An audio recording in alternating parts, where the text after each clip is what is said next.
Thank you very much for your time today, Minister. Minister Suzuki has been to Taiwan dozens of times and also chairs the ruling party LDP's Taiwan Policy Review Project. He previously served as Deputy Minister for Foreign Affairs and Deputy Minister for Finance. Minister, at the Katagalan Forum in 2022, you, alongside former Minister Kono Taro, talked about creating a legal framework and providing more support for peace in the Taiwan Strait and also making the region safer. Can you talk about that from a Taiwan perspective? From the viewpoint of Japanese government, how to keep the status quo or the stability in this region would be the really important issue and very critical issue. And it really directly connected to our own national security issue. So that we Japanese or Japanese government are really committing on how to keep the status quo, how to prevent a kind of the change of the status quo by force by anybody. So in that context, we Japan would like to dedicate many of our efforts to do that, to achieve to that goal. In terms of achieving that goal, what kind of specific actions is the Japanese government taking? One is how to guarantee Taiwan's existence in international community. For instance, like how to keep the observer's position in WHO or the ICAO or that kind of the international organization is one of the efforts that Japanese government had. Do you see more pressure from China coming in terms of exerting pressure on Taiwan? So many said there had been a change of that kind of the pressure. There are many rumors. We don't want to evaluate each that kind of the rumor speculators, but at least Japanese basic our position is to guarantee Taiwan's existence or Taiwan space in international community. In your role as Minister of Justice, what do you see in terms of providing support to Taiwan in terms of its international status, participation in these organizations, and also maintaining the status quo? Do you see how your ministry works with other ministries, such as the Ministry of Foreign Affairs or the Ministry of Defense? So what our ministry can do? In that context, we are now playing a kind of the key role in diplomacy on like rule of law. And such as in the seas and say with the Philippines. So as a principle, it's because in each practical issue is conducted by other ministries. So as Minister of Justice, we are promoting that kind of the rule of law or the how to put this East Asian area under the control of rule of law. And that includes that we would not allow any kind of the challenge by anyone to change the status quo by force. And that's one of the point. And the other point is that our ministry is in charge of those border control or the acceptance of foreigners to our country like that. So in that context, we should prepare for any kind of the potential risks. And certainly we are watching carefully about the Chinese military behavior around our territory, like East China Sea or Taiwan Strait or South China Sea. And we understand that the tension is now getting higher and higher, especially in this year. And we are expecting this tension could getting much higher next year. And for protecting the safety, security of this country or the people in this country, we need to prepare for any kind of the contingency. In terms of contingencies, the Taiwan contingency has been a big word in Japan and also echoed by the former late Prime Minister Abe Shinzo. What do you say to that in terms of Chinese action, say in August with the air incursion, with the Chinese spy plane flying into Japanese airspace?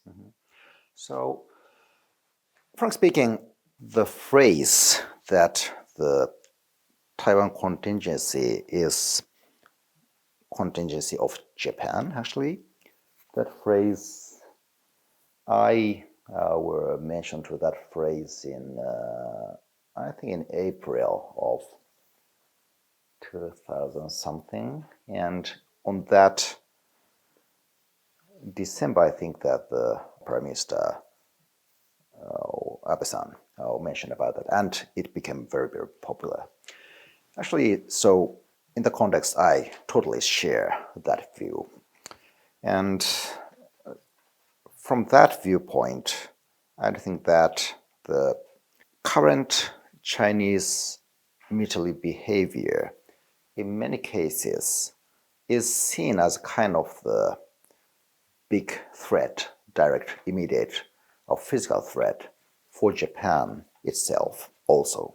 So not only for maybe Taiwan, but also for Japan, it is a really serious situation. So we as a country, we need to protect our own national interests. And it would directly correlate it to the action in a possible Taiwan contingency. But it's not our, how to say, become kind of the real contingency yet. So what we can do is to prepare for the possible situation. Can you talk about how that's actually being carried out in terms of preparations? Are there talks with Taiwan and are there talks with other allies to make sure that that doesn't happen or increase deterrence? Actually, I was involved to that process a lot, so I cannot mention about those kind of I cannot point out any kind of the real process or issues here.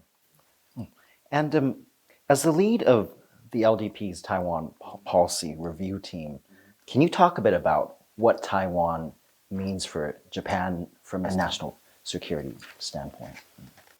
So, for instance, our the land, our island on our west end, Yonaguni, is very close to Taiwan. Actually, the distance is like 140 kilometers, like that.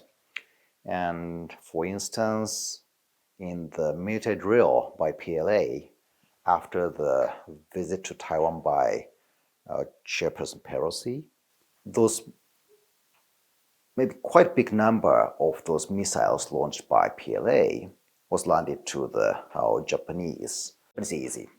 And so that the kind of the issue really make us understand that those kind of the military action would harm our own national security directly, immediately. So those two issues would be linked in that kind of manner. Given how close Taiwan is, and you talked about these potential scenarios, what are Japanese priorities specifically when it comes to Taiwan now? As nation states, we need to secure our own people and secure our land, our national interest.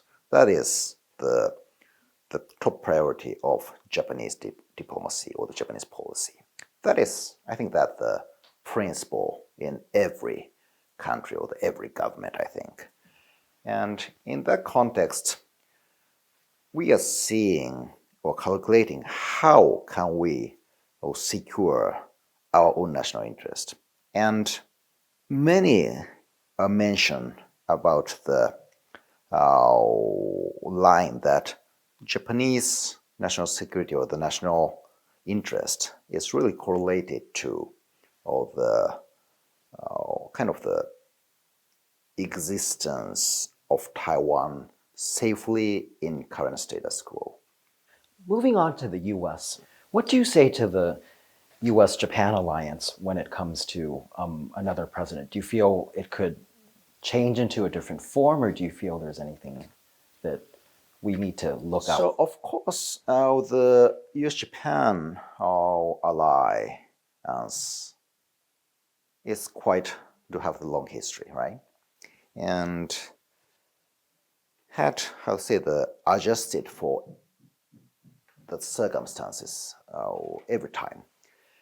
So I think that this US-Japan alliance would adjust for the current situation again, and I don't have big concern on it. Has Taiwan been more of a part of that discussion when it comes to the US and Japan coming together? So of course, the point is that Japan is existing in East Asia, and Taiwan is next to Japan, and Japan really need our stability of this region.